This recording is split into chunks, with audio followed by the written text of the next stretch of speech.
నమస్కారం. నేను జన సంరక్షణ సేవా సమితి రజాకొలి. ఈరోజు మనము పిల్లల కోసము తల్లిదండ్రులు ఆస్తులు ఇచ్చినటువంటి వాళ్ళని చూసింటారు. దాని తర్వాత వాళ్ళకు ఏదో ప్రేమగా చూసుకున్నటువంటి వాళ్ళు చూసింటారు. తల్లిదండ్రులు సర్వం ఇచ్చేటువంటి వాళ్ళను మీరు చాలామందిని చూసింటారు.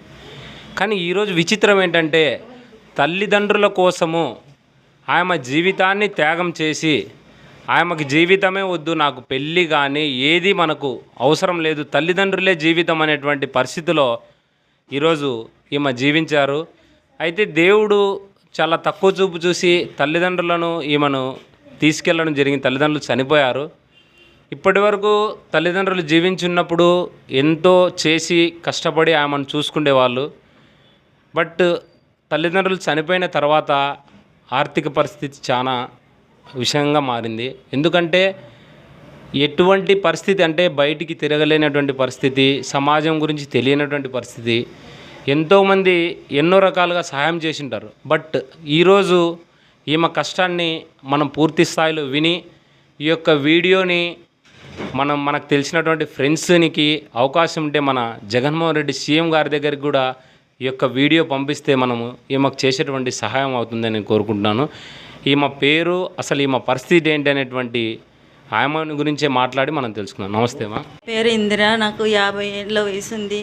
మా అమ్మ మా నాన్న నన్ను బాగా చూసుకునేవాళ్ళు. హఠాత్తుగా మా నాయన చచ్చిపోయినాడు. చచ్చిపోయి చాలా ఇబ్బందుల్లో ఆర్థిక సాయం లేకున్న స్థితిలో ఉండిపోయినాను నేను. నాకు నా అనేవాళ్ళు లేకుండా బతుకుతున్నాను. నేను దిక్కులేని బతుకున్నాను. ఇరుగు పొరుగు వాళ్ళు ఆదుకొని ఇన్ని రోజులు నన్ను గడిపినారు. వాళ్ళు కూడా ఎన్ని రోజులని సాయం చేస్తారు అని ఇట్లా ప్రజల్లోకి వచ్చి వాళ్ళకి సాయం కోరుతున్నాను. నేను ఎవరైనా దాతలు ఉంటే సాయం చేయండి అని కోరుతున్నాను. మీకు ఇప్పుడు వయసు ఎంత ఉంటుందమ్మా? 50 ఉంది సార్. నాకు మీకు ఒంటరి మహిళ కింద మనకు ప్రభుత్వం ఇంతకుముందు పింఛన్ ఇచ్చేది, ఆ పింఛన్ వచ్చిందా ఎప్పుడైనా? వచ్చింది సార్. 10 నెలలు వచ్చింది. ఆ తర్వాత ఏం కారణంతో తీసేసినారో కూడా తెలియదు సార్. నాకు ఏమన్నా ఆస్తులు ఉన్నాయని లేదు, ఏమన్నా భూములు ఉన్నాయని కూడా లేదు, ఏమన్నా గవర్నమెంట్ జాబులు చేసేటోళ్ళు కూడా లేరు. మా నాన్న సంచులు కుట్టి మాకు సాకి ఇది చేసినాడు. మాకు అంత బీద పరిస్థితిలో కూడా మాకు బయటికి పంపించకుండా సాకినాడు మా నాయన. ఏదో పింఛన్ వస్తుంది లేని ధైర్యంగా బతుకుతుంది. హఠాత్తుగా ఏమైందా పింఛన్ కూడా తీసేసినారు సార్. 4 సంవత్సరాలు అయింది. ఎన్నో చోట్ల తిరిగినాను. వీధిలో వాళ్ళు అయితే పాపం ఎన్నిసార్లు పిలుచుకుపోయినారు ఆ సార్ దగ్గరికి, ఈ సార్ దగ్గరికి అని. ఆ సారు పట్టించుకోలేదు. దాంట్లో చూడు 50 ఏండ్లు ఉండాలా, 50 ఏండ్లు ఉండాలా అంటున్నారు సార్.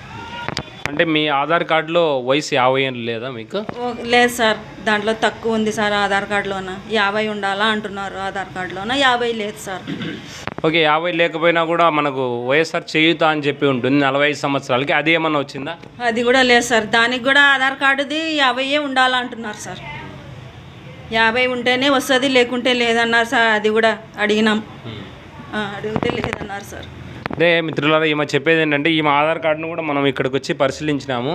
అప్పట్లో అధికారులు ఫాస్ట్గా కొట్టడంలో ఏదో మిస్టేక్ జరిగింది. అంటే ఈమెకు 38 సంవత్సరాలే దీంట్లో చూపిస్తుంది అనమాట. అందువలన పింఛన్ కూడా తీసేసి ఉండొచ్చు. మీరు ప్రభుత్వాన్ని ఎలాంటి సహాయం చేస్తే మేలు అనుకుంటున్నారు? నాకు పింఛన్ రావాలా సార్. పింఛన్ వచ్చి ఎవరైనా దాతలు ముందుకు వచ్చి కానీ ప్రభుత్వం కానీ సార్ ఆయన జగన్మోహన్ రెడ్డి కూడా సార్ కూడా వచ్చి నాకు సాయం చేసిన అదే కోరుకుంటున్నాను. ఇంకేం సార్, ఈ అప్పుల బారి నుండి బయటపడాలనే కోరుకుంటున్నా సార్. ఇంకేం కోరుకోను నేను. మేము ఇక్కడ మీకు అంగడి కూడా ఉంది కదమ్మా, ఇక్కడ మీకు వ్యాపారం జరుగుతుంది అంటే ఇక్కడ చూస్తే మొత్తం సరుకులు కూడా ఏమీ లేవు.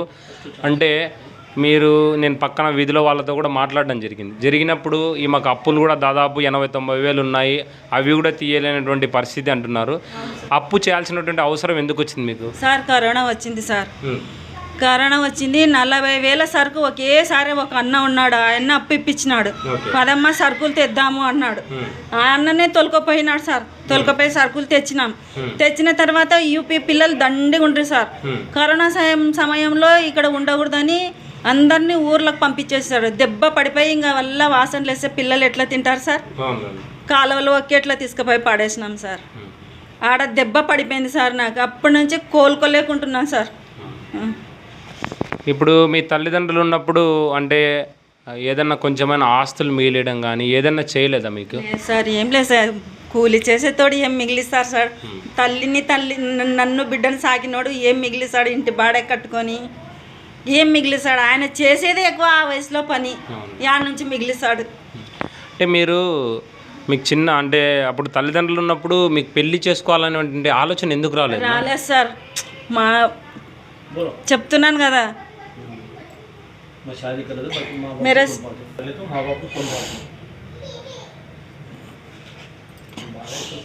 అంటే మీరు లేదమ్మా. ఇప్పుడు ఏమంటున్నారంటే తల్లిదండ్రులను చూసుకునేటువంటి వాళ్ళు ఎవరు లేక నేను పెళ్ళి కూడా చేసుకోలేదంటున్నారు. మిత్రులారా, ఈమె బాధ చాలా విషాదమైనటువంటిది. ఎందుకంటే మనం ఎన్నో రకాలుగా ఎన్నో విధాలుగా చాలామందికి సహాయం చేస్తుంటాం. కానీ ఈమెకు సహాయం చేయడం వల్ల మన ప్రతి రూపాయి కూడా ఖచ్చితంగా ఆమెకు చేరి మనకు దేవుని దీవెన ఈమె ఆశీర్వాదం ఖచ్చితంగా ఉంటుందని నేను కోరుకుంటున్నాను. ఎందుకంటే చాలా బాధ అని ఇప్పుడు దాదాపు మేము మధ్యాహ్నం నుంచి చూస్తున్నాము. ఆమెను కదిలిస్తే బాధపడుతూ ఏడ్చుతూనే ఉంది. తల్లిదండ్రులే ప్రపంచం అనేటువంటి బ్రతుకుతున్నటువంటి దీంట్లో ఏమైందంటే మరి పరిస్థితి ఇలా కావడం అనేటువంటిది ఏం లేదు.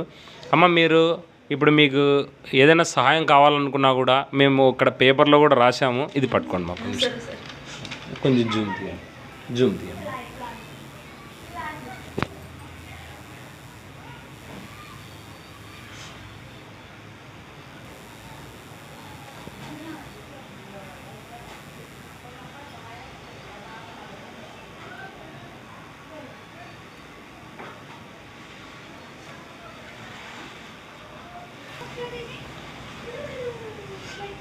మిత్రులారా, ఇక్కడ మా పేరు, account number, IFC code, branch అన్నీ రాశాము. ఏదైనా మీకు చేతనైన సహాయం ఎంతైనా కానీ ఆమెకు చేస్తే డైరెక్ట్ ఆమె అకౌంట్లోనే పడుతుంది. మనం ఇచ్చినటువంటి ప్రతి రూపాయి ఆమెకే చెందుతుంది. ఎందుకంటే మనం టైప్ చేసి పెట్టడం వల్ల కూడా నష్టం జరుగుతుంది కొన్నిసార్లు. అది కూడా జరగకూడదని ఆమెతోనే పేపర్లో రాసి పెట్టించాము. దయచేసి అందరూ సహాయం చేస్తారని కోరుకుంటున్నాను. ఈ యొక్క వీడియోని మన మిత్రులకు మరియు ప్రభుత్వం దృష్టికి పోతే ఇంకా చాలా బాగుంటుంది. ఎందుకంటే పర్మనెంట్ సొల్యూషన్ అనేటువంటిది మనకేంటంటే ఒక పర్మనెంట్ సొల్యూషన్ పింఛన్ అనేది వచ్చిందనుకోండి, లైఫ్ లాంగ్ మనం చేసిన సహాయంతో పాటు ఇది కూడా ఉంటుంది. అమ్మ, మీరు ఎటువంటి పరిస్థితుల్లో బాధపడాల్సినటువంటి అవసరం లేదు. మీరు ఫస్ట్ అనాథ అనేటువంటి భావన తీసేయండి. సమాజంలో మీలాంటి వాళ్ళకు ఎంతో సహాయం చేయడానికి చాలామంది అన్నదమ్ములు, అక్క చెల్లెలు, తల్లిదండ్రులు లాంటి వాళ్ళు చాలామంది ఉన్నారు. మన యొక్క వీడియోను అందరికీ పంపిస్తాము. ఖచ్చితంగా మీకు సహాయం అందుతుంది. మీరేంటంటే ఫస్ట్ మీరు ఆరోగ్యం కూడా చాలా జాగ్రత్తగా పెట్టుకోవాల్సిన అవసరం. ఎక్కువ ఏడ్చుకుంటూ ఇబ్బంది పడుకుంటూ ఉన్నారనుకోండి, ఇంకా చాలా దెబ్బతింటారు. సార్, నాకు ఆరోగ్యం కూడా బాగాలేదు సార్. 8 నెలల నుండి బాగాలేదు నాకు. అసలు బేదికై నేను బ్రతుకుతానో లేదో అనుకున్నా. మళ్ళీ పసిరికలు అయినాయి. పసిరికలు అయితే కూడా అట్లనే చూపించుకొని వాళ్ళు వీళ్ళు వంట చేసి ఇవ్వడము, వాళ్ళు వీళ్ళు తెచ్చి చేయడమే జరిగింది. ఇంటి పక్కల వాళ్ళు అది తిని ఆరోగ్యం బాగా చేసుకొని ఇప్పుడు ఈ మధ్య కొంచెం లేచి కూర్చున్నా సార్. లేకుంటే పడుకోవడం తప్ప ఇంకేం లేదు. వాళ్ళు వీళ్ళు తెచ్చినది తినడం, పడుకోవడం తప్ప అట్లాంటి జీవితం గడిచినా సార్. ఈ 8 నెలల నుంచి చాలా నరకం అనుభవించినాను సార్. ఇప్పుడు మీరు ఈ ఇంట్లో ఉన్నారు కదమ్మా, ఈ ఇంట్లో మీకు సొంతం ఇల్లు లేదు సార్, కిరాయా సార్. దీనికి అద్దె 5,000 అన్న ఉందమ్మా? లేదు సార్, 2,000 సార్. కానీ ఇంటిగల ఆయన దేవుడు సార్. 7 నెలలు అద్దె ఇవ్వాలి సార్. నా పరిస్థితిని చూసి ఆయన ఏమనకుండా పోతున్నాడు. నీ దగ్గర ఉన్నప్పుడే అన్నాడు. నిన్న కూడా వచ్చినాడు కానీ పక్కింటి వాళ్ళ దగ్గర తీసుకుపోయినాడు. నన్ను అడిగినాడు, సార్ నా పరిస్థితి ఇట్లా అంటే ఏమనకుండా పోయినాడు సార్. వాళ్ళు దేవుళ్ళు ఉన్నందుకు నేను బ్రతికిపోతున్నాను. అదే వేరే వాళ్ళంటే ఎప్పుడో నా సామాన్లు తీసి బయట పడేస్తుండ్రు సార్. ఇది మాత్రం దేవుడి మీద ఒట్టు సార్, అబద్ధం కాదు. ఓకే, మనం ఈమె వాదనే అనుకోకుండా మనం ఏం చేద్దామంటే వీలైతే పక్కన ఇంట్లో వాళ్ళని కూడా ఒకసారి మాట్లాడి నిజంగా ఈమె పరిస్థితి ఎలా ఉంది అని ఒక 2 నిమిషాలు మాట్లాడదాము. బయటికి వెళ్ళేసి మాట్లాడదాము. ఓకే, నమస్తే సార్. ఇక్కడ ఇందిరా అని మీ ఇంటి పక్కనే ఉన్నారు కదా, ఆమె తల్లిదండ్రులు కోల్పోయిన తర్వాత ఇంతకుముందు పింఛన్ వచ్చేది అంటున్నది. అంటే పింఛన్ వచ్చేదా సార్? నమస్కారం సార్. ఆమె పేరు జిందే ఇందిరా సార్. వాళ్ళ స్వగ్రామం ఆదోని. గత 30 సంవత్సరాల క్రితం మా కాలనీకి వచ్చారు. వాళ్ళ నాయన ఫస్ట్ కరెంట్ ఆఫీసులో కాంట్రాక్ట్ లేబరు, ఆ తర్వాత పని చేతగా సంచుల వ్యాపారం పని చేసుకుంటూ భార్యాభర్తలు జీవించినారు. ఆమెను గారాల పట్టి మాదిరిగా కూతురిని చాలా గారాభంగా చేసినారు. ఆ తర్వాత వాళ్ళ నాన్నకు హార్ట్ అటాక్ వచ్చి చనిపోవడం జరిగింది. వాళ్ళ నాన్న చనిపోయిన తర్వాత ఆమె వాళ్ళ తల్లిని ఒక చిన్న పాప మాదిరిగా మా తల్లిని భయంకరంగా కష్టాల్లో ఉన్నా కూడా ఆమె తల్లిని సాగింది. తల్లి కూడా ఆ తండ్రి బెంగ పెట్టుకొని ఆమె కూడా చనిపోవడం జరిగింది. తర్వాత ఆమె అలాగనే అంగడి చిన్న వ్యాపారం చేసుకుంటే అట్లా బతికేది సార్. పింఛను ఒంటరి మహిళ పింఛను వచ్చేది, టీడీపీ గవర్నమెంట్లో వచ్చేది. ఆ పింఛను ఎందుకు పోయిందో తెలియడం లేదు సార్. నేను అందరికీ ఒకటే విజ్ఞప్తి చేస్తున్నాను, ఒక్క కాకి చనిపోతే సమాజంలో 100 కాకులు కావు అంటాయి. కానీ ఈరోజు మనలో జీవించిన వ్యక్తే ఇంత విషాదంలో ఉంది. ఆ విషాదంలో ఉన్న వ్యక్తిని మనము ఎంతైనా ఆదరణ చేసి ఏదైనా ఆర్థిక సాయం చేసే బాధ్యత ప్రతి ఒక్కరిది ఉంది. నేను ఏమంటున్నాను సార్, ముస్లిమ్స్ పవిత్రంగా మక్కాకు పోతారు పుణ్యం కోసం. ఇప్పుడు హిందూ వచ్చేసి కాశీకి పోతారు, యేసుప్రభువులు కానీ ఎక్కడ పోయినా సుఖం లేదు సార్. మనలో నిస్సాయత స్థితిలో జీవించే వారికి సాయం చేసే అదే నిజమైన ఇది అని నేను భావిస్తున్నాను సార్. ఇటువంటి పరిస్థితి ఎవరికి రాకూడదు. ఆమె సార్ ఈరోజు మొగలు ఉన్నా కూడా, భర్తలు సంసారం ఉన్నా కూడా, ఆస్తులు ఉన్నా కూడా తినలేని పరిస్థితులు. కానీ ఆమె ఏమీ లేదు, ఎటు చూసిన విషాదం తప్ప ఏం లేదు. ఈరోజు వరకు మేము ఏదో ఒక అన్నలాగా మా ఆడపిల్ల అనే ఉద్దేశంతో మేము చూస్తున్నాం సార్. మా కుటుంబాలు కూడా మేము చాలా పేదవాళ్ళము చేస్తున్నాము.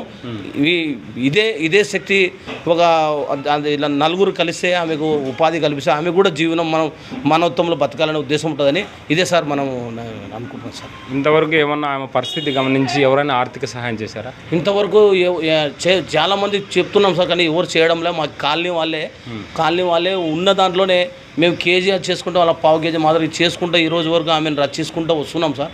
ఈమె ఇప్పుడు ఏమంటున్నామంటే సార్, ఇప్పుడు ఆర్థిక పరిస్థితుల్లో కరోనా వచ్చినప్పటి నుంచి పరిస్థితులు బాగాలేవు కాబట్టి కుటుంబాలు భారం అవుతున్నాయి, నిత్యావసర వస్తువులు అన్ని ధరలు పెరిగిపోయినాయి. ఆమెకి ఇప్పుడు చేస్తున్నాము. ఇప్పుడు జనాలు మా మాదిరిగా ఇదే కాలనీ వాళ్ళు ఎట్లా సాయం చేసినారో మిగతా వాళ్ళు కూడా ఇలా సాయం చేస్తే ఆమె జీవితం బాగుంటుంది మేము కోరుకుంటున్నాం సార్. అదేవిధంగా ఆమె వ్యాపారం నష్టమై కరోనాలో ఇబ్బంది అయింది, అప్పులు కూడా అయినాయి అంటున్నారు, అది వాస్తవమేనా? 100% సార్. ఇప్పుడు నా పేరు షేక్ సులేమాన్ బాషా సార్. నేను ముస్లిమ్స్ యువకుని, 30 సంవత్సరాల నుంచి ఖాళీలో ఉన్నాను. నాకు కొంచెం ఆర్థిక పరిస్థితి వేరే తెలిసి ఒక 40,000 రూపాయలు రీసెంట్గా నేనే ఇప్పించిన సార్. ఆమె ఏం చేసింది, అమ్మాయి డబ్బులు వేస్ట్ చేసుకోవద్దని నేను అంగడికి పోయి ఆమె అన్ని సరుకులు ఇప్పించిన తర్వాత కరోనా వచ్చిన తర్వాత వీళ్ళ ఖాళీలో 60 మంది దాదాపు లేబర్ ఉండేవాళ్ళు. ఇది కొత్త బస్ స్టాండ్కి దగ్గరలో ఉన్న ప్రాంతం. ఇక్కడ వ్యాపారస్తులు, హోటల్లో పనిచేసేవాళ్ళు, లేబర్లు ఎక్కువ పనిచేస్తున్నారు సార్. అలాంటి వ్యాపారం చేసుకుంటే సరుకులు తెచ్చిన తర్వాత కరోనా వస్తే అందరూ వెళ్ళిపోయినారు సార్. ఖాళీ అయిపోయింది సార్. ఖాళీలో ఏమీ లేదు. వాళ్ళు బయట వాళ్ళు ఏదైనా టిఫిన్ ఏమైనా తెచ్చిస్తే తినండి, పోలీసు వాళ్ళు కూడా గమనించి టిఫిన్ తెచ్చిచ్చేవాళ్ళు సార్ ఇక్కడికి. అలాంటి తిని ఉన్నాము. ఆ వాసన బట్టి ఆ సామాన్లు మొత్తం నా ముందరే మొత్తం ఒక్కర్లో పాడేసింది సార్. ఆ అప్పు అలాగే అది పాడేసినా కూడా ఆ డబ్బు కట్టాలనే ఉద్దేశంతో అప్పు కడుతుంది సార్. ఆ అప్పు వాళ్ళు ప్రెజర్ చేస్తున్నారు. ఆమె ఎక్కడ అర్థం చేసుకోలేక జనాలకు ఆర్థిక సాయం ప్రజలకు అడుగుతుంది sir. Thank you. Okay sir.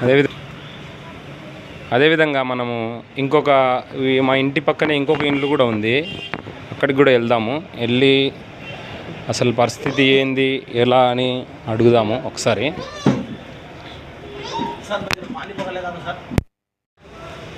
నమస్తే అమ్మ, మేము ఎస్ఆర్వి ఇంటర్వ్యూ ఛానల్ నుంచి వచ్చాము. ఇక్కడ ఇందిరా అనే ఒక ఆయమ్మ ఉంది మీ ఇంటి పక్కనే అనుకుంటా. ఆయమ్మ కొంచెం ఆర్థికంగా ఇబ్బంది ఉంది, తల్లిదండ్రులను పోగొట్టుకుండే చాలా ప్రాబ్లంగా ఉంది అంటున్నారు. అది వాస్తవమా ఏంది అనేటువంటి ఒక 2 నిమిషాలు కనుక్కుందామని వచ్చాము. నిజమే, చాలా బాధలో ఉంది ఆమె అయితే. వాళ్ళ తల్లిదండ్రి చనిపోయిన వాళ్ళు ఉండి చాలా బాధపడుతుంది. ఏదో వాళ్ళ అమ్మ ఉంటే కూడా వాళ్ళ అమ్మని చూసుకొని బతుకుతాం అంటే ఆమె చనిపోయింది. ఆమెకు తిన్నీక లేక చాలా గోడిస్తుంది. ఆమెకు కడుపు నొప్పి కూడా ఉంది. కడుపు నొప్పితోని చాలాసార్లు నేను చచ్చిపోతా, నాకు మందు తెచ్చి అది తెచ్చి అనింది. ఎందుకు లేదు, ఎవరొకరు సాయం చేస్తారు, ఎవరొకరు ఆదుకుంటారులే, నీకు పింఛన్ ఇప్పిస్తారులే అని చెప్పుకున్నాము సార్. చెప్పుకొని ఇంకా మేమే అంత ఇంత వండి పెడుతుంటాం సార్. పడిపోయింటే బొత్తిగా ఆసుపత్రికి చూపించిన, అన్నీ చేసినా సార్. పింఛని అంటే మున్సిపల్ ఆఫీస్కి తొలకపోయి చూపించుకొచ్చిన, ఆడ కూడా కాదన్నారు. చాలా తిరిగినా సార్ ఆమె గురించి. కానీ ఆమె నేను చనిపోతా అంటే కూడా చనిపోవద్దు, ఏం చేసుకోవద్దు అట్లా అని చెప్పినా సార్. అన్నీ చేస్తున్నాం. ఆమెకు ఏదైనా సాయం చేస్తే బాగుంటుంది సార్. ఆమెకు పింఛన్ రావాలా, ముందు ఏదన్నా దాతలు సాయం చేయాలా. అంటే మిత్రులారా ఈమె కోరేట్ ఏంటంటే ఇక్కడ చుట్టుపక్కల వాళ్ళందరూ ఏమంటున్నారంటే నిజంగా కూడా ఆమె తల్లిదండ్రుల్ని పోగొట్టుకొని సర్వస్వం కోల్పోయి ఏ ఆర్థిక పరిస్థితి కూడా లేకోకుండా అన్నం కూడా తినని పరిస్థితిలో కూడా చుట్టుపక్కల వాళ్ళు తీసుకెళ్ళి ఇవ్వడం జరుగుతుంది.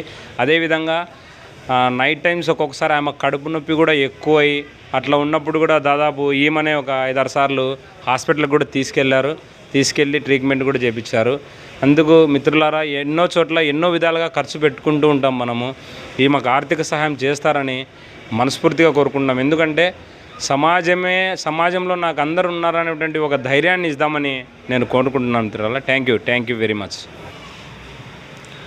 అదేవిధంగా మిత్రులారా మనం కర్నూలులో చూసుకున్నట్టయితే ఈమె ఆర్టీసీ బస్ స్టాండ్కి దగ్గరలో ఉన్నారనమాట. ఇక్కడ నుంచి మున్సిపల్ ఆఫీస్కి దాదాపు అంటే అక్కడ అధికారుల తప్పు కూడా లేదు. ఆధార్ కార్డులో తప్పు ఉండడం వల్ల దాన్ని అధికారులు కూడా ఏం చేయలేనటువంటి పరిస్థితి. ఇప్పుడు ఉన్నటువంటి ఒకే ఒక దారి ఏంటంటే మన జగన్మోహన్ రెడ్డి గారు పథకాల ద్వారా ప్రజలకు ఎన్నో విధాలుగా సహాయం చేసినటువంటి ప్రభుత్వం వైఎస్ఆర్సీపీ ప్రభుత్వం. ఈ ప్రభుత్వము ఈమెకు సహాయం చేసి ఒక శాశ్వతమైనటువంటి ఇస్తారని చెప్పేసి నేను కోరుకుంటున్నాను. ఆటోకి మున్సిపల్ ఆఫీస్ కాటికి కానీ సచివాలయం కానీ వెళ్ళాలంటే ఒకసారి పోయేస్తే 50 రూపాయలు అవుతుంది. అలా దాదాపు 100 సార్లు దాకా పోయొచ్చారు. ఆటో ఛార్జీలకు కూడా అప్పు చేసినటువంటి పరిస్థితి నాదే అని చెప్తున్నారు. మిత్రులారా దయచేసి మనము ఎన్నో విధాలుగా ఎక్కడెక్కడో ఖర్చు పెట్టుకుంటూ ఉంటాము. ఇలాంటి వాళ్ళకి ఇవ్వడం వల్ల చాలా మేలు జరుగుతుంది. అందుకు ఆర్థిక సహాయం ఇలాంటి వాళ్లకు ఇచ్చి మన యొక్క మానవత్వాన్ని నిరూపించుకొని సమాజంలో ఖచ్చితంగా ప్రతి ఒక్కరికి సహాయం చేసే గుణం ఉంటుంది అనేటువంటి సత్తాను మనం చాటుకుందాము. నీకు ఎటువంటి ఇబ్బంది లేదు. మా సమాజంలో ఉండేటువంటి వాళ్ళు చాలామంది ఉన్నారు. ఎలాంటి భయం లేకోకుండా ప్రశాంతంగా ఉండి మీకు కడుపు నొప్పి కూడా ఎక్కువ అని చెప్పారు. పక్కన అడిగాను నేను. కడుపు నొప్పి నైట్ టైం రావడము ఇలా ఇబ్బంది కూడా అవుతుందని చెప్పేసి ఖచ్చితంగా ఆర్థిక సహాయం అయితే జరుగుతుంది. మన ఛానల్ తర్వాత అందరికి పంపిస్తాము. అందుకు ఇంకా మీరు ఒకవేళ ఏమన్నా చెప్పాలనుకున్నా కూడా మిత్రులకు చెప్పండి. అదే సార్ నేను కోరుకునేది అంతే, ప్రభుత్వాన్ని కోరుకునేది అంతే, మిత్రులకు కోరుకునేది అదే. నాకు పింఛన్ రావాలి, నాకు ఆర్థిక సాయం చేయండి అని అదే కోరుకుంటున్నాను సార్. ఇంకేం కోరుకోను సార్ నేను. Okay, thank you. అదేవిధంగా ఈమెకు అంగడి ఉంది, వ్యాపారం అని చెప్తుంది. వ్యాపారం అంటే పెద్ద పెద్ద కిరాణా షాపులు చూసింటారు మీరు. ఇక్కడ మొత్తం చూసినట్టయితే సరుకు మొత్తం కలిపినా కూడా దాదాపు ఒక 500 నుంచి 1000 రూపాయల వరకు ఉంది. ఈ 1000 రూపాయల సరుకు మొత్తం ఆమె ఈరోజే ఇప్పుడే ఒక క్షణంలో అమ్మినా కూడా ఈమెకు వచ్చేటువంటి ఆదాయం 50 రూపాయలు మాత్రమే. ఈమెకు 2000 రూపాయలు బాడీగా కట్టి 80,000 రూపాయలకు వడ్డీ కట్టి చాలా ఇబ్బంది పరిస్థితుంది మిత్రులారా. దయచేసి సహాయం చేస్తారని కోరుకుంటున్నాను. ఎందుకంటే చాలామందికి చాలా విధాలుగా సహాయం చేసింటారు. యువత ముందుకొచ్చి ఈమెకు సహాయం చేస్తారని కోరుకుంటున్నాను. Thank you very much brother.